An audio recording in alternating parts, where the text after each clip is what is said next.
Hello, Cancer, and welcome to your reading with Swa. I'm using the Art of the Tarot by Liz Dean and also the Way of the Soul Oracle cards and the Bhagavad Gita Wisdom cards for those of you who are interested in looking that up.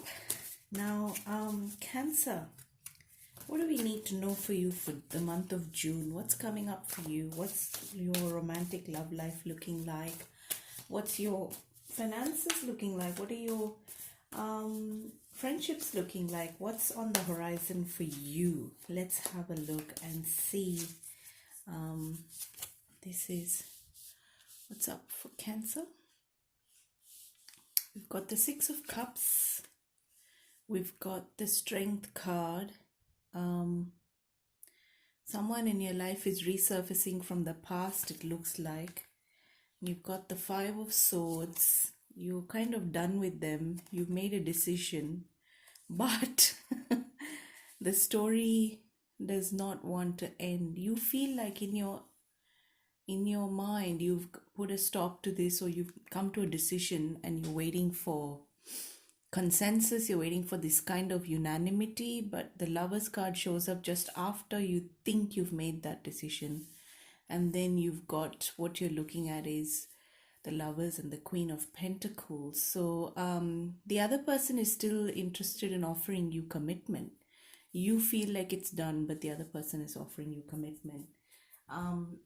So Cancer, this is a very interesting kind of Shakespearean, if you like, state of affairs, isn't it? Because you think it's done, but the Lovers card persists. Let's see for you what is going on in terms of your spiritual state of mind, your inner healing. What is actually transpiring in your life internally that's leading you to state that you are done with a certain relationship? Is there a karmic intuition behind it?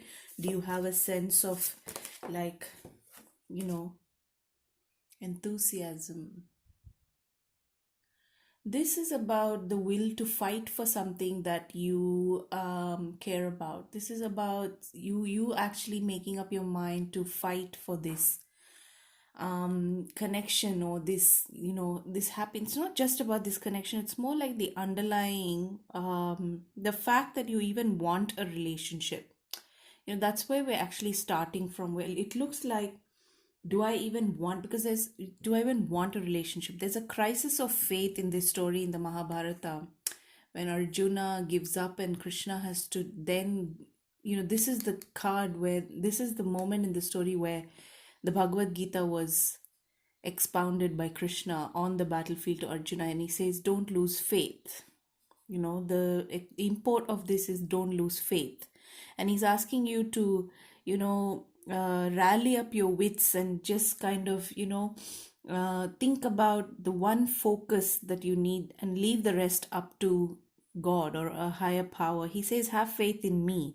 At the end of the day, you're not the one. If you think you're the one making decisions, and if you think you're the one that's experiencing these happinesses and these sadnesses, he says, the one consciousness is only one consciousness, and that's experiencing it. That is me. He says that is me. He's actually asking you to surrender. Now, this is a very important word. I don't want to give you too much information. I think right now, the cards are asking you to focus on enthusiasm. Build up some enthusiasm for, rally up yourself, be happy, be spontaneous, be active, be in that zone as if something exciting is going to happen. Be in that zone. Okay, just be in that zone where something exciting is going to happen for you, and it will. The way the events are going to turn around, it will actually make your life seem like, okay, this is more aligned with what I wanted. The reason why you're walking away from this relationship is not even the relationship itself. It's the fact that you have a kind of baggage from some other, maybe the past, maybe past experiences that make you think you don't even want a relationship. Like, it's not even about this person. That's why this person is hanging on, and they're saying, no, I'm not done here. They have the sense that there's unfinished business. And you've got the you've got this kind of you're bargaining within yourself, within your own self. You want to give this a chance, but you also feel like you don't have anything to go on, so what you need in terms of healing, abundance, you need to celebrate the abundance in your life. You need to think, wow, whatever it is I'm feeling a lack of, I have a lot of it. Okay, let's do it together. You have a lack of, if you feel like you have feel like you don't have enough energy, which is the biggest of all lacks that people experience, energy and time. Okay, it's not even money. Guess what? It's not money. It's not things, comfort, your comfort zone things. It's really time and energy, the thing that people lack the most, they feel they lack the most. So here we are manifesting in your life the abundance of energy and time together. Okay, and this is a very auspicious time to be doing this kind of wishful thinking, if you like, because it's the new moon.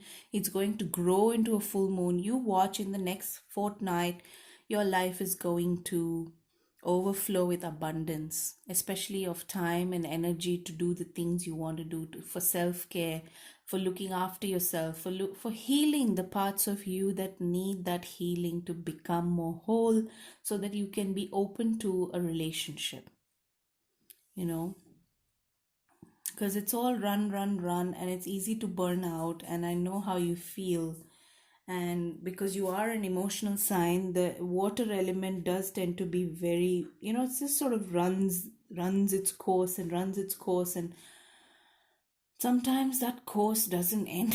It just keeps going and going, and then you feel, where do I find the energy to keep doing this? So that's abundance for you. Okay, Jupiter is exalted in the sign of Cancer, and I feel this is a message from Jupiter for you to uphold your, just have that in the background. Uphold yourself as though you are the one thing that talks about abundance, that one thing that represents abundance in amongst your family, in your friend circle, at work, wherever you go. You are the one thing that actually brings abundance. If you become the abundance, then there's no way that you're going to experience lack. So whatever it may be for you, I hope it resolves in June. Revolves. I hope abundance revolves around you in June. And I think that the positive, the card that's come up, which is really positive, of enthusiasm, is telling me that you will slowly recoup the energy towards your own birthday time come July, to take on this big thing that's been sort of not aligning for you properly. I can feel that you are out of alignment, you feel out of alignment, but I really feel the issue is internal rather than external. And that if you took some time out and you found the right resources, there's heaps of things on the internet, and I feel like if you even just Google a random word about how you're feeling, you'll find resources on the internet that'll help you. And for those of you who feel this resonates and you want a deeper read into your particular situation, drop me an email. I'm always ears, and I can help you out more accurately if we know what's actually affecting you in which part of your life. Okay, so Cancerians, take care of yourselves, and be that beautiful, ebullient self that you always like to bring to the table. And yes, I'll see you around soon.